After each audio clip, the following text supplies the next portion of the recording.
Teori yang kelima adalah bahwa dalang dari G30S adalah Presiden Soekarno itu sendiri. Ini diawali pada tahun 1965, di mana Indonesia memiliki 3 kekuatan besar, yaitu Soekarno, PKI, dan Angkatan Darat. Soekarno memegang kendali atas PKI dan juga Angkatan Darat. Hanya saja kedua kekuatan itu memiliki riwayat panjang saling bermusuhan. Ketika Indonesia bersitegang dengan negara-negara lain dan memutuskan untuk keluar dari PBB lalu melakukan konfrontasi dengan Malaysia, maka kemungkinan besar Indonesia akan mendapat serangan dari berbagai arah. Wajar saja bila saat itu Soekarno akhirnya meminta bantuan Tiongkok untuk mempersenjatai rakyatnya dengan istilah Angkatan Kelima. Hal ini nampak dalam pidatonya pada tanggal 17 Agustus tahun 1965, di mana saat itu Soekarno berkata, "Saya berterima kasih atas semua gagasan untuk mempersenjatai buruh dan tani. Neokolonialisme, kolonialisme, dan imperialisme selalu membidikan ujung pedang dan laras senapannya kepada kita. Pertahanan negara menuntut sebuah usaha yang lebih dari itu,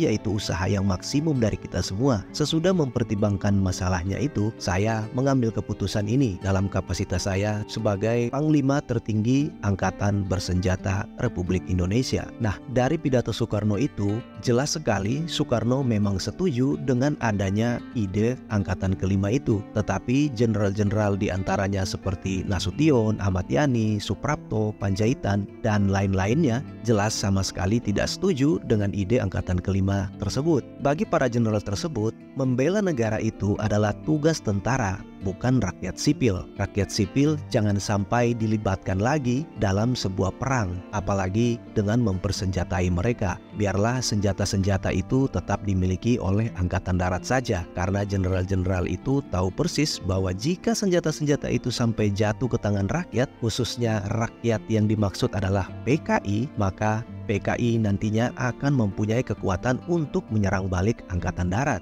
Anthony C. Adek dalam Soekarno File yang dikeluarkan pada tahun 65 mengungkapkan bahwa mastermind dari peristiwa G30S sebenarnya adalah Soekarno. Sebab diketahui Soekarno telah mengetahui akan adanya peristiwa 1 Oktober 2 hari sebelumnya. Soekarno dilaporkan telah mengetahui Jenderal TNI Angkatan Darat mana saja yang akan menjadi sasaran dan apa yang akan terjadi terhadap mereka. Hal ini sejurus dengan pengakuan tak sengaja dari istri muda Soekarno, Ratna Sari Dewi, di kemudian hari pada sebuah wawancara yang waktu itu keceplosan bercerita soal di mana Soekarno pada malam naas itu. Waktu gerakan 30S, saya hitung dari tempat tidur, kalau ada apa-apa, berapa sekian menit saya bisa lari ke belakang, sampai ke lari halaman dan ke sungai. Ya.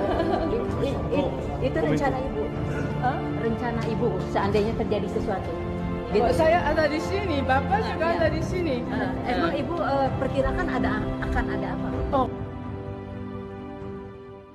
Bagi Soekarno, jenderal-jenderal yang membantahnya adalah jenderal-jenderal yang tidak loyal. Seperti yang sudah kita ketahui, Presiden Soekarno punya riwayat panjang untuk tidak segan-segan menyingkirkan para lawan politiknya yang dianggap dapat membahayakan kesatuan negara Indonesia. Lihat saja apa yang terjadi dengan Musso, Kartosuwiryo, Amir Syarifuddin, dan bahkan Syahrir. Mereka semua berakhir dengan hal yang sangat menyedihkan, bukan? Diduga riwayat panjang inilah yang membuat Bung Hatta lebih memilih untuk mengundurkan diri dari jabatan wakil presiden ketimbang berakhir sebagai lawan politik Soekarno. Jadi wajar jika banyak pihak akhirnya menduga isu-isu yang mengatakan adanya Dewan Jenderal yang tidak loyal pada Soekarno akhirnya pun membuat Soekarno marah besar. Maka kemudian ia menyuruh Letkol Untung yang merupakan pimpinan resimen Cakrabirawa, pasukan pengawal presiden yang hubungannya sangat dekat dengan Soekarno tentunya. Letkol Untung langsung mengiyakan perintah tersebut dengan dalih untuk menyelamatkan negara. Letkol Untung kemudian diberi tugas untuk memberi pelajaran kepada para jenderal-jenderal yang tidak loyal itu. Itulah sebabnya dalam setiap adegan penjemputan para jenderal yang bisa kita lihat dalam film G30S selalu ada dialog yang mengatakan bahwa semua jenderal diminta untuk menghadap Soekarno.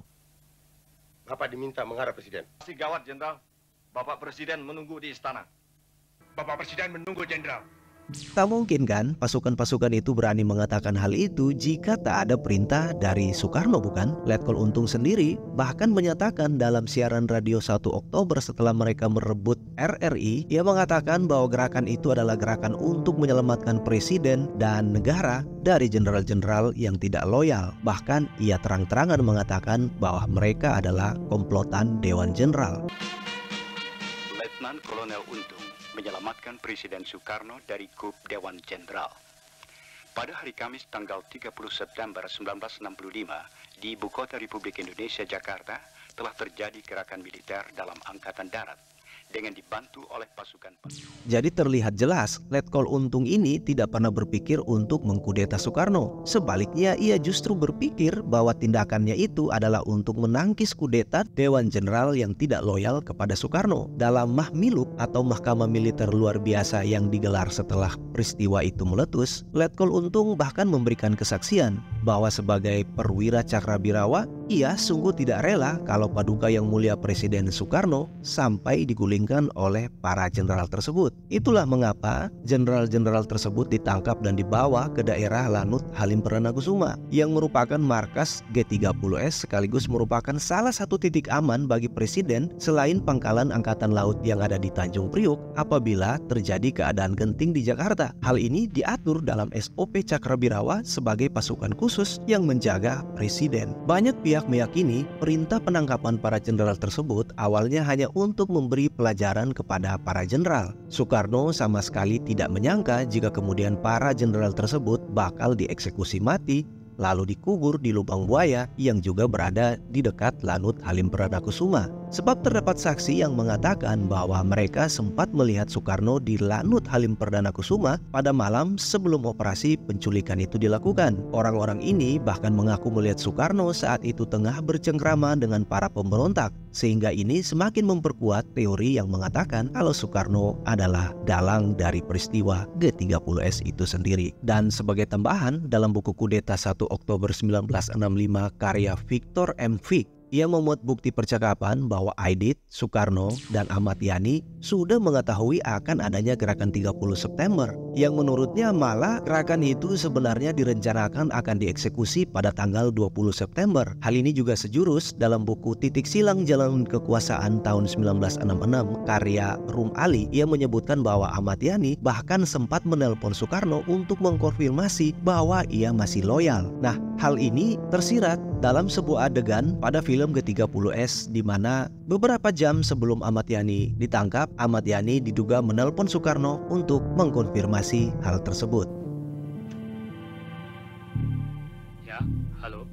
Banyak pihak semakin yakin kalau Soekarno adalah dalangnya karena pada keesokan hari saat dikunjungi oleh Subandrio untuk menceritakan soal gerakan itu, Soekarno justru hanya merespon dengan kata-kata hal itu adalah hal biasa dalam sebuah revolusi. Kecuali Jenderal Nasution, semua korban telah meninggal.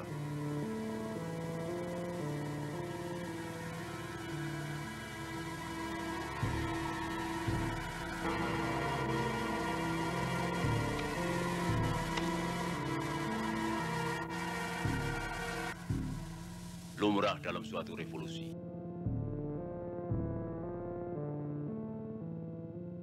Teori yang keenam adalah teori yang menjelaskan bahwa dalang G30S adalah Central Intelligence Agency alias CIA milik Amerika Serikat. Alasan Amerika Serikat ingin menggulingkan Presiden Soekarno dan menghabisi PKI sudah kita ketahui pada penjelasan teori pertama. Amerika Serikat tentu tidak mau ada negara sekaya dan seluas Indonesia itu berakhir sebagai sebuah negara komunis. Maka CIA menempuh cara yang hampir sama pada setiap teori-teori sebelumnya. Diduga Sam Kamaruzaman yang tadinya dikatakan dalam satu versi bahwa ia adalah agen PKI dan kemudian ada versi lain yang menyebutkannya adalah agen Angkatan Darat. Nah, dalam versi teori ini menyebutkan bahwa Sam Kamaruzaman adalah agen ganda dari Amerika Serikat alias mata-mata CIA. Diketahui sebelumnya pihak CIA sudah mendatangi Ahmad Yani ketika ia masih menempuh pendidikan di Command and General Staff College atau CGSC di Amerika. Ahmad Yani sudah disodori untuk membentuk Dewan Jenderal agar sewaktu-waktu bisa mengkudeta Soekarno yang semakin terlihat pro-komunis di waktu itu. Namun karena loyal, Ahmad Yani menolak dan memilih untuk tetap setia terhadap Negara Kesatuan Republik Indonesia dan juga Soekarno. Nah, karena gagal mempengaruhi Ahmad Yani inilah CIA akhirnya memerintahkan atau memilih Sam Kamaruzaman. Sam diberikan tugas untuk menyusup masuk ke dalam tubuh PKI dengan mengatakan adanya Dewan Jenderal dalam kubu Angkatan Darat. Rencana ini berhasil karena Aidit dinilai panik dan bingung. Akhirnya ia mengambil keputusan untuk melakukan gerakan 30 September yang berakhir dengan penculikan dan pembunuhan terhadap para jenderal tersebut. Mereka tidak mengetahui bahwa CIA punya rencana cadangan, yaitu memilih Soeharto untuk memata-matai seluruh gerakan mereka. Soeharto diminta untuk membuat sebuah langkah strategis untuk mengantisipasi apabila gerakan pemberontakan tersebut benar-benar terjadi. Itulah sebabnya banyak pihak berspekulasi mengapa Soeharto bisa begitu cepat menumpas gerakan 30 September. Ini tak masuk akal. Jika PKI benar-benar merencanakan gerakan itu dengan matang, tak mungkinlah mereka akan dengan mudah dihancurkan oleh Soeharto. Jadi di sini jelas sekali pihak yang paling diuntungkan dari keadaan ini adalah Amerika Serikat, yang mana nantinya Indonesia akan kembali masuk ke dalam PBB dan menjadi sekutu bagi Amerika. Amerika diketahui selalu terkagum-kagum dengan potensi dan sumber daya alam yang dimiliki oleh Indonesia, sehingga negara terbesar di Asia Tenggara ini dapat menjadi benteng pertahanan Amerika Serikat untuk meredam lajunya perkembangan paham komunis di negara-negara Asia Tenggara. Ibarat sekali mendayung 2-3 pulau terlewati. Dengan runtuhnya Soekarno dan kekuasaan diambil alih oleh Soeharto yang notabene adalah kaki tangan dari CIA, maka segala mimpi-mimpi dan harapan Amerika untuk berinvestasi di Indonesia tentunya akan menjadi sangat mudah. Terbukti setelah Soeharto menjabat sebagai Presiden Indonesia, kehidupan perekonomian Indonesia yang pada era Orde Lama begitu hancur-hancuran mendadak berbalik menjadi salah satu negara yang laju pertumbuhan ekonominya sangat pesat. Sebab investasi yang dulunya ditutup oleh Soekarno di masa Orde Lama kini telah dibuka kembali oleh Soeharto di masa pemerintahannya. Soeharto dieluk-elukan sebagai pahlawan dan bapak pembangunan, sementara Amerika berhasil kembali mendapat keuntungan secara ekonomi dan paham komunis berhasil dihancurkan. Sungguh ini adalah sebuah strategi yang sangat jitu yang dimainkan oleh kaki tangan Amerika, yaitu CIA. The British ambassador recommended a little shooting as an essential preliminary to effective change.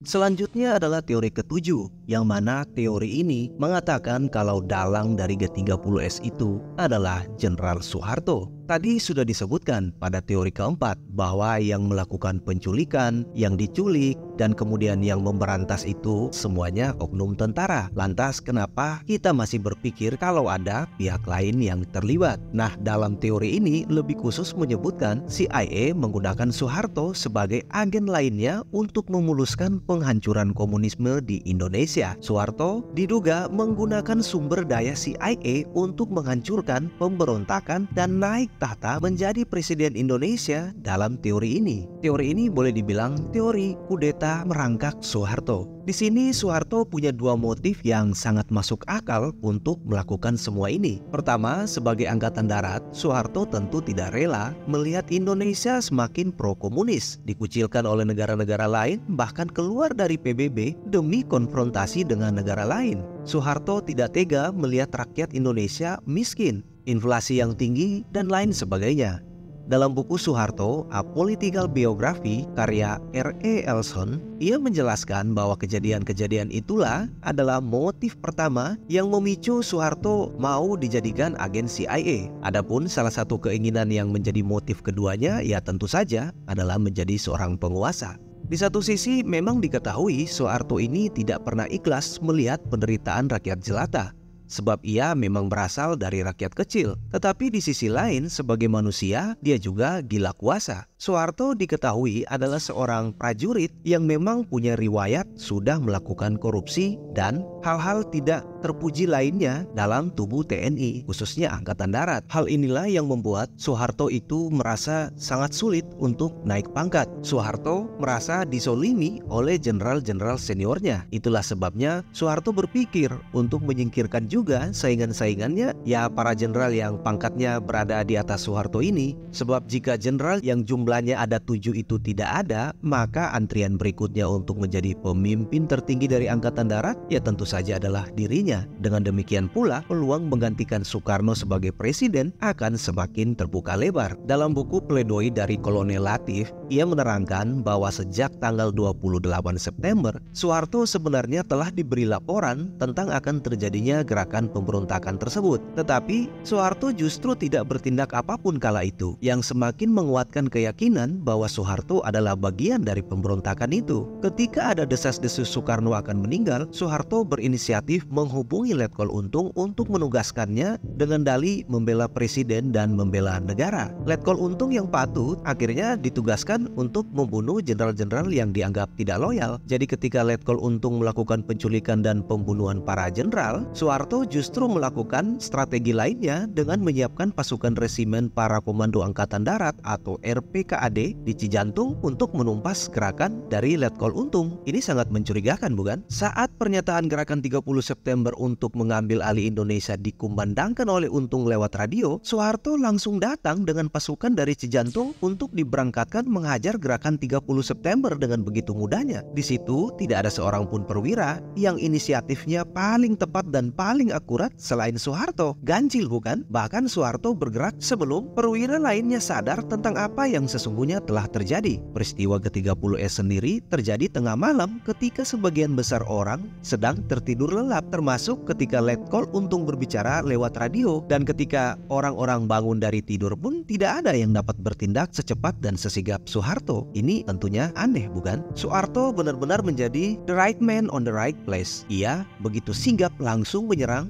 dengan pasukan yang sudah terkoordinir karena memang Soeharto sudah mempersiapkan semuanya dengan bantuan CIA. Bahkan ketika Letkol Untung ditangkap, terutama 3 hari sebelum ia dieksekusi, Untung pernah memberikan sebuah keterangan dalam wawancara dan ia memberikan tanggapan yang tenang tanpa perasaan bersalah. Naas bagi Untung, ia merasa telah membela Soekarno, tetapi rupanya ia telah masuk ke dalam perangkap besar Soeharto yang notabene dulunya adalah mantan atasannya. Bukti Soeharto sangat dekat dengan Letkol Untung adalah Soeharto menjadi satu-satunya perwira Angkatan Darat yang datang di hari pernikahan dari Letkol Untung. Subandrio, penulis buku Kesaksianku tentang G30S, menyebutkan bahwa Letkol Untung memang tidak pernah takut untuk dihukum mati, bahkan sampai pada hari-hari terakhirnya, karena Letkol Untung merasa bahwa semua ini telah dipersiapkan oleh Soeharto. Ia tahu betul bagaimana keahlian Soeharto dalam menyusun strategi merangkak yang merupakan keahlian dari Soeharto. Sama seperti ketika ia melakukan strategi ini dalam peristiwa serangan umum 1 Maret. Untung yakin benar bahwa Soeharto akan membelanya. Tetapi naas bagi Untung, sampai hari ia dieksekusi, Soeharto tak pernah muncul untuk menolong bekas anak buahnya tersebut. Di kemudian hari, Soeharto justru makin tak terbendung setelah berhasil memperdaya Presiden Soekarno dengan memanfaatkan surat perintah 11 Maret. Sungguh sangat jenius Soeharto.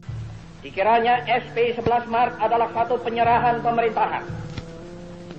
Dikiranya SP 11 Maret itu satu transfer of sovereignty, of authority. Padahal tidak. SP 11 Maret adalah satu perintah pengamanan.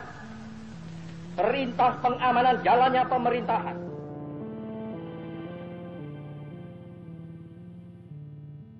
Dan yang terakhir, kita sampai pada teori ke-8, yakni sebuah teori yang dinamakan teori chaos, atau teori yang mengungkapkan bahwa peristiwa G30S sebenarnya tidak ada dalangnya. Anggapan ini berawal dari kabar Soekarno akan meninggal karena sakit-sakitan, menyebar dengan begitu cepat dan tidak dapat dipertanggungjawabkan, sehingga melahirkan begitu banyaknya orang-orang di sekitar Soekarno yang kebingungan, panik, dan pada akhirnya melakukan tindakan-tindakan bodoh yang tidak terkoordinir antara satu sama lain. Angkatan Darat tidak terkoordinir, bahkan PKI juga tidak terkoordinir. Ketika dua kekuatan besar di Indonesia ini sudah keblinger, maka jangan heran pihak-pihak lain akan memanfaatkan ketidakstabilan yang tercipta dari peristiwa ini. Masyarakat Indonesia yang kala waktu itu masih prematur dalam hal perpolitikan tentu saja akan menjadi sangat mudah diadu domba oleh pihak-pihak lain tanpa disadari. Beberapa bukti mengungkapkan ketika terjadi gerakan 30 September, media-media PKI ada yang setuju, ada juga yang kontra. Ini menunjukkan bahwa mereka tidak ada dalam satu garis komando yang sama. Inilah yang menyebabkan Soekarno menyatakan dalam pidato nawaksaranya yang terkenal itu bahwa sebenarnya gerakan 30 September adalah gerakan yang diciptakan oleh tiga sebab, yaitu pimpinan PKI yang keblinger, subversi Nekolim, dan oknum-oknum Angkatan Darat yang tidak bertanggung jawab. Jadi bagi Soekarno ini adalah sebuah kecelakaan sejarah atau chaos karena ada banyaknya orang dan pihak yang terlibat yang mempunyai kepentingan di dalamnya. Begitupun dengan hasilnya, sehingga sangat berbeda dengan apa yang direncanakan sebelumnya. Jadi saya mau beri nama pertama dengan perkataan Nawa. Nawa apa? Ya karena saya tulis, saya mau beri nama aksara. Terus Nawa aksara. Well guys, itulah ke-8 teori yang memberikan gambaran kepada kita semua agar dapat terbiasa untuk melihat suatu peristiwa sejarah dari berbagai sudut pandang. Kita harus memahami bahwa dalam suatu peristiwa yang ditelaah oleh para sejarawan dengan fakta-fakta yang banyak dapat menghasilkan kesimpulan yang berbeda-beda. Ini menunjukkan bahwa G30S sendiri memang merupakan sebuah peristiwa yang memiliki satu sisi yang sangat rumit. Jadi kita hanya perlu memahami dan terbiasa untuk melihat satu peristiwa sejarah dengan sudut pandang yang luas. Dan kalau kita pikir-pikir ya, ketujuh teori sebelum teori chaos ini memang saling berkaitan antara satu dengan lainnya. Jadi semakin memungkinkan bahwa teori chaos itu memang benar adanya dalam peristiwa G30S ini guys. Nah, bagaimana nih menurut kalian setelah kalian melihat semua 8 teori ini? Teori mana yang menurut kalian paling mendekati kebenaran peristiwa G30S? Tulis komentarmu di kolom komentar. Sekali lagi, mari kita melihat peristiwa ini sebagai sebuah pelajaran sejarah yang wajib kita petik hikmah yang baik di dalamnya agar Negara Kesatuan Republik Indonesia ini tidak lagi terjatuh di lubang yang sama, alias kita tidak perlu mengulangi kesalahan yang sama dari peristiwa berdarah di masa lalu ini. Terima kasih sudah menonton dan sampai ketemu di konten berikut lainnya. Bye.